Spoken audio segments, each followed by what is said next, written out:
folks. My name is Christopher Carr, also known as Natural Body Man, and today I'll be presenting a video on how to design a strength training program. Now I want to thank you very much for attending and watching this video. After this video, we will learn a number of things, importantly 9 variables that I will bring about at this video to educate yourself so you will know how to design a program, what questions to ask yourself or the person you're training or a team involved that you're training, a group of team. Okay? Alright. First of all, you need to decide whether you're training one person or a group of people and how big the group is. Usually, when we train one person, you can make far greater progress with one person than with a group of people. If you're training, one football player versus a team, you will be specifically able to prescribe movements specific for that individual. And you will also take into account their history of past injuries and just the specifics of what they need for their specific position in their sport. Even if it's just a recreational activity, you will make more progress 9 times out of 10 than in a team setting. But a team setting is also good. It provides competition, especially when you do different running drills. You can provide a lot of competition, or with power exercises, squats and bench presses, deadlifts, any exercise pretty much. You can compete also with different weight divisions and weights. So the third important factor is to see your goals. What do you desire? Do you want to bench another 100 pounds? Are you benching 325 pounds and you now want to be able to bench over 400 pounds? Do you want to just look better? Do you want a bigger butt? Or do you want bigger biceps or chest? Okay? So once you get your goals down, you write these down. Okay? You also want to see, when are you competing? Say, for instance, you're playing football and the season starts in June, and now it's January. So you've got about 5 months to prepare. You're in the off season, and you can prepare. You can train your power exercises. You can go into low repetition, high intensity to become much more powerful. And you can do all your general conditioning for a couple months. And then as you get close to June, then that's when you can go more into your specific exercises that are specific for your position. So you get maximum speed output, you have maximum agility, and things of this nature. Okay? Very important. And you can desire that for any sport. If you're paddleboard surfing, that too. If you're a cyclist, an endurance cyclist, if you have a marathon event, if you're an endurance athlete and your competition is 8 months away or 4 months away, then you can plan for 2.5 months to develop a lot of power and strength, so you're stronger with each stride and you give a little more power in each movement that are the movements that you do in your sport. Okay? Number 4, strategically plan. Again, this goes back to seeing when your competition date is and seeing where you're beginning. If you have 4 months, say you have 4 months to your wedding, and you want to feel and look the best that you can look and feel. So you can design it from there.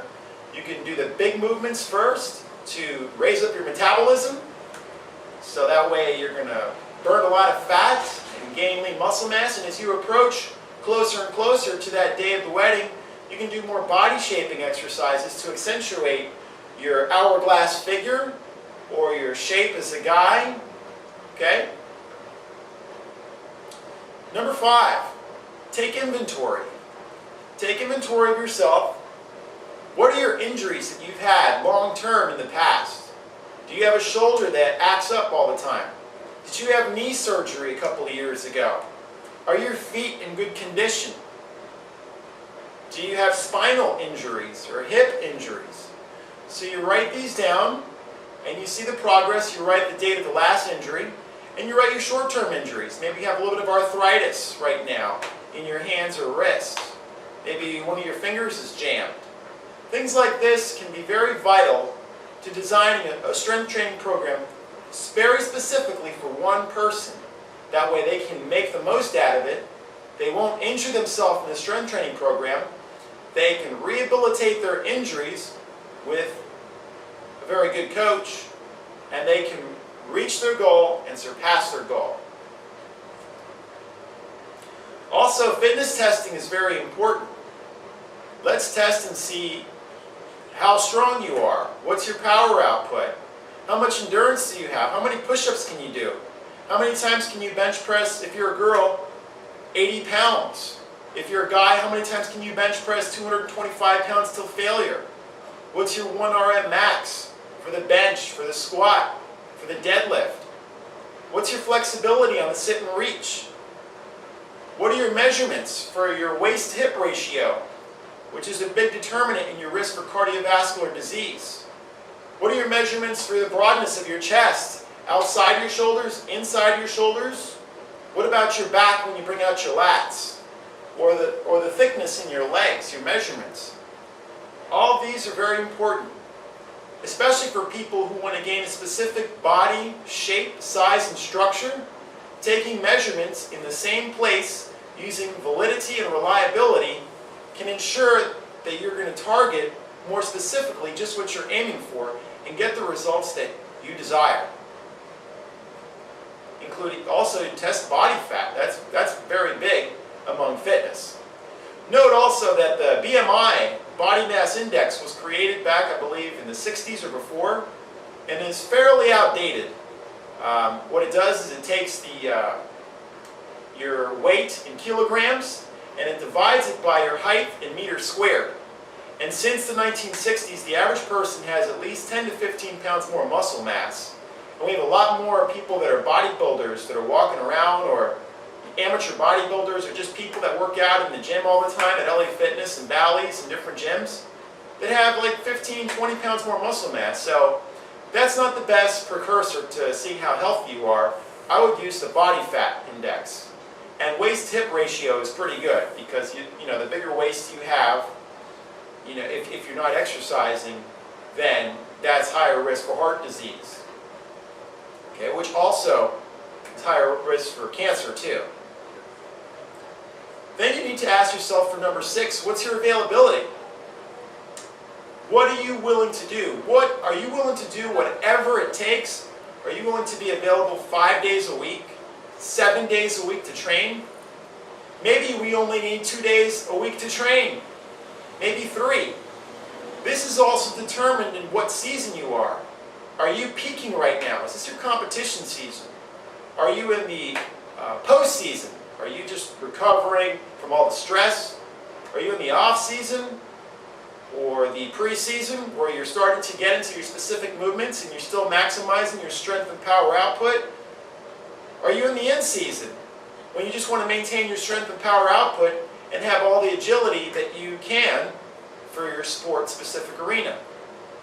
Okay? And you can say the same thing with sports is the same thing with real life. Maybe in the summer you want to really have a hot bod to go out to the gym or go out to the beach and, you know, run around on the beach and have a really nice bud and have a really tight figure. So maybe in the winter that's not of your concern and you'd like to make more gains in strength and power. Just even for the average Sally and Joe, it's important to do the same thing. And it's important to shift your focus every 3 or 4 months. The new term, muscle confusion, yes. It's the same thing that we've been doing for years. That's a new word that we use, muscle confusion. But it's a shock. And the body likes a shock every so often. Number 7 is general versus specific. Again, that ties into what season you're in. You do your general movements when you're not really close to your competition, and that's pretty much all workout movements, all calisthenics, using weights, using Olympic bars, right here, Olympic bar, using your 45-pound plates, or it could be calisthenics, doing push-ups, it could be Pilates, doing yoga. And then, as you approach your competition date, say if you're a marathon runner, you're approaching your competition, you're going to increase your mileage. Now, of course, when you get about 3 to 4 weeks before your competition day, then you'll decrease. So you'll keep all your body reserves for that one day when you're going to run 26.2 miles. But there's a strategical plan, kind of like a stock market, when you rise up, okay, 2 months before running a marathon, 1.5 months, you're running about 80 miles, almost 100 miles a week. And then as you get about 3 weeks left or 4 weeks left, then you allow your body to reserve more, but you still challenge yourself to keep your endurance capacity so that you can peak right on that specific day. Bodybuilders peak right at that specific hour at the show, playing with the electrolyte levels in their body, and the potassium and the sodium, and having the potassium get from the skin to flush into the muscle to dilate the muscle. So timing is key. And doing your specific movements, your more specific sports movements, or movements for your job or whatever you'd like to peak at, coming in time with technique and form right around your in-season time, right when the competition date starts. Okay. Number 8 is basically your water glass. And I have this right here. And this is a very important concept. Okay? Many trainers aren't designing programs to fit this concept. And it can take away your longevity of life. Training too hard can.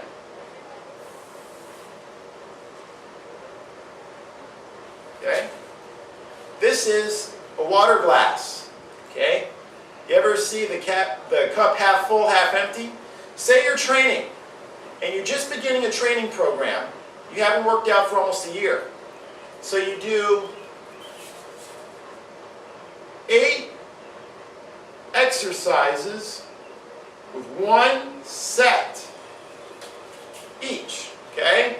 1 set, let's say an average of about 12 repetitions. So as far as the stress, the physical stress that your body's able to tolerate, that's about right there, if not even higher. Now let's say you have a job where you have some drama with your employees or boss, and you have a lot more stress. That's going to incur your stress level right here. Now say that you are married right now and you're having some marital issues and your kids aren't obeying you. Now your stress is right here. It's overflowing. And what happens is,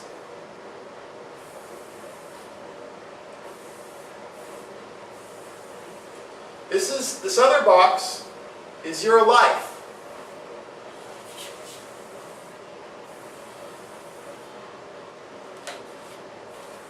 And theory has it that if you have too much in your cup, then you're going to take a little bit of years off your life based upon your nutritional habits and genetics of your ancestors.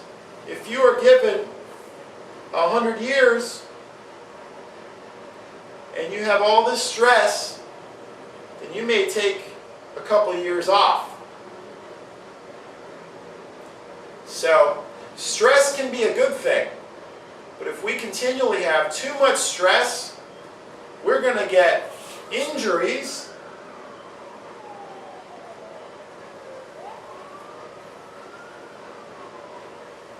dissatisfaction, and no fun in less years. Okay? So, if we do this too much, get more injuries, won't be able to work out, probably going to be depressed, feel sorry for yourself, dissatisfaction, always hurrying, don't have enough time, not getting enough sleep.